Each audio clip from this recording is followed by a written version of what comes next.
صافي رمضان مبارك قولي ريكوردز رمضان مبارك لكل مسلم شعر الذي فيها. السلام عليكم.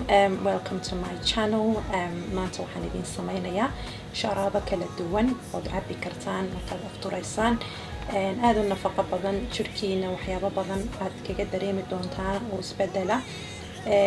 anigu waxaan maanta sameynayaa imika waad arkaysaan waxaan soo qaaday 3 nooc oo different berries ah.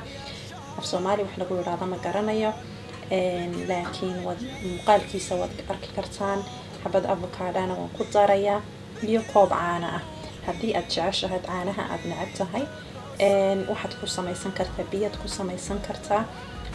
haddaad doontid waxaad ku samaysan kartaa, anigu caanahani waa caano organic ah oo lo ah, laakiin waxaad ku samaysan kartaan almond milk sida lowska caanaha laga sameeyay, ama waxaad ka samaysan kartaan oat milk oo iyadana ay tahay boorashka caanaha laga sameeyay. marka imika alaabtan soo maydhanayaa waa isku dambeyn doonaa.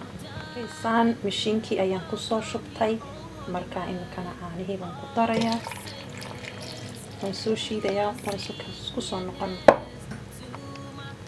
sidaad u arkaysaanba si aad iyo aad u qurux badan buu u shiidmay.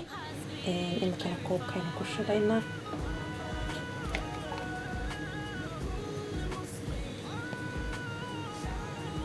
marka kii labaadna iminkaan has been purified.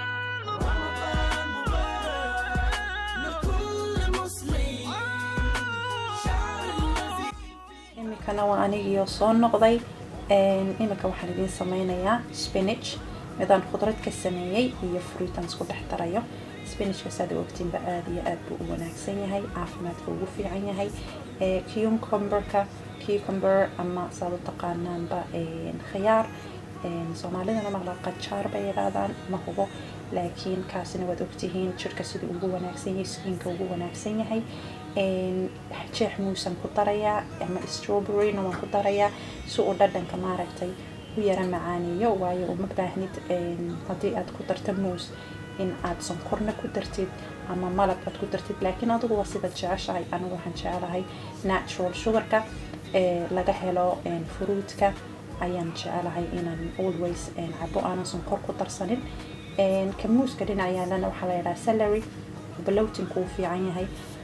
sometimes markaad sambuusaha iyo quraaca ka dharagtaan, maxay ahayd soolee calooshu hawo badan baa gasha, marka kani kaas buu kaa caawinayaa. avocadodana way fiicanta, waa natural fat.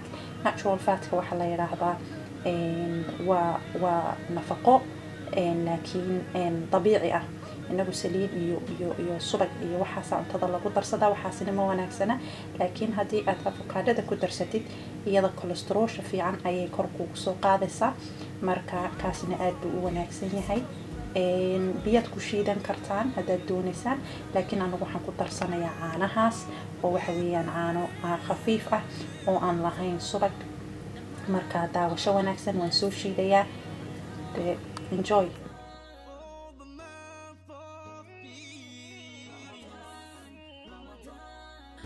markii aan soo shiiday sidaas ayuu u ekaaday, laakiin dhadhankiisu aad buu u macaan yahay. ana waxaan ku talin lahaa inaad ka samaysataan markasta, maalin kasta inaad cabtaan.